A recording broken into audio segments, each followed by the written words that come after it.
আমার আরেকজন আজকের সাথী হচ্ছেন ইনি, এনার সঙ্গে এবার আড্ডা দেবো। ইনি অনেক দূর থেকে এসছেন, উনি অন্য আছে। বাপরে বাপ, অনেক দিন, কতদিন হলো?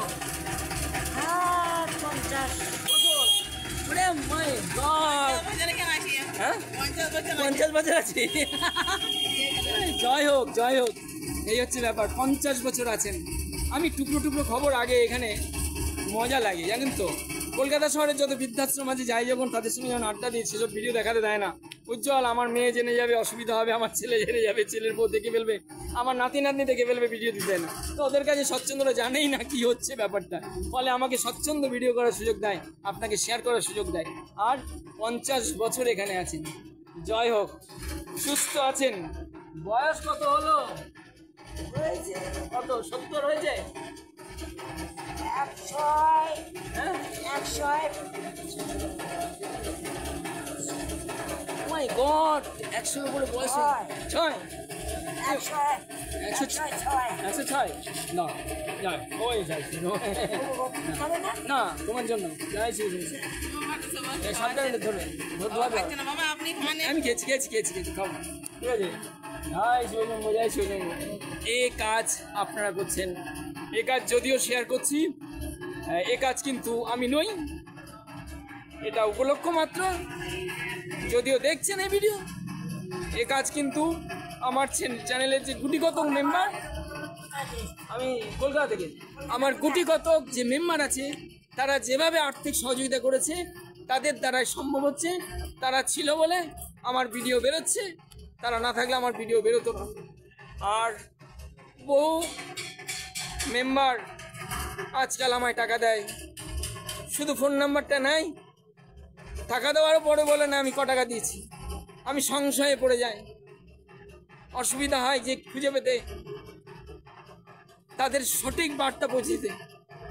আছি সঙ্গে এ পর্যন্তই, সারা দমদম। এবার ঘটনা চক্র হচ্ছে যে সঠিক পরিষেবার জন্য যেটা দরকার, যদি শরীর ভালো থাকে, সুস্থ থাকেন, তাহলে একবার বৃন্দাবনে কাটিয়ে দিন, আমার মনে হয় ভালো হবে, সঠিক সিদ্ধান্ত হবে, আর কিছু নয়। 50 বছর যদি বৃন্দাবনে কাটাচ্ছে, উনিও দেখতে দেখতে ক বছর হলো? আচ্ছা, আমি বলবো কাটিয়ে দিন, কারণ অসুস্থ অবস্থায় কিন্তু বৃন্দাবন সইতে সইতে সবটাই সড়গড় হয়ে যাবেন। আর বৃন্দাবনের হসপিটালিটি নিয়ে চিন্তা করবেন না, রয়েছি আমি। কারণ এখানে যেভাবে যোগাযোগ হয়ে গেছে, বহুজনের রক্ত পরীক্ষা থেকে শুরু করে যাওয়া, হসপিটাল লাইন দেওয়ার, বিশেষ করে রামকৃষ্ণ মিশন বৃন্দাবনের, সেখানেও রাস্তাটা ক্লিয়ার হয়েছে আপনাদের আশীর্বাদে, ফলে পেয়ে যাবেন। আর সুস্থভাবে মরতে গেলে আমার মনে হয় বৃন্দাবন শ্রেষ্ঠ, কারণ আইসিইউতে মরতে হবে বোধহয় যদি বৃদ্ধাশ্রমে থাকি, কারণ তারা বোঝা টানবে না। তারা বৃন্দাবনে যেভাবে পরিষেবা পাওয়া যায় সেটা বৃদ্ধাশ্রমগুলোতে কিন্তু বোঝা মনে করে, কিন্তু কাছাকাছি নিয়ারেস্ট টাকা থাকলে নার্সিংহোম, নাহলে সরকারি হসপিটাল, তখন আলটিমেটলি কিন্তু আরেক বোঝা হলাম, কষ্টের শিকারে পড়লাম। যাই হোক, সে কথা রবীন্দ্রনাথ ঠাকুর এক কথায় বলেছেন, আমার রোগের যন্ত্রণা থেকে কষ্ট পাচ্ছে তোমার চিকিৎসা পদ্ধতি, তাই সেটা না হয়ে যায়। অর্থাৎ চিকিৎসা, অর্থাৎ রোগ নির্ণয় করতে যাওয়ার যে প্রসেস, সেটা নিয়ে কষ্ট পেয়েছিলেন শেষ বয়সে রবীন্দ্রনাথ ঠাকুর। সেটার একটু টুকরো কথা বলি।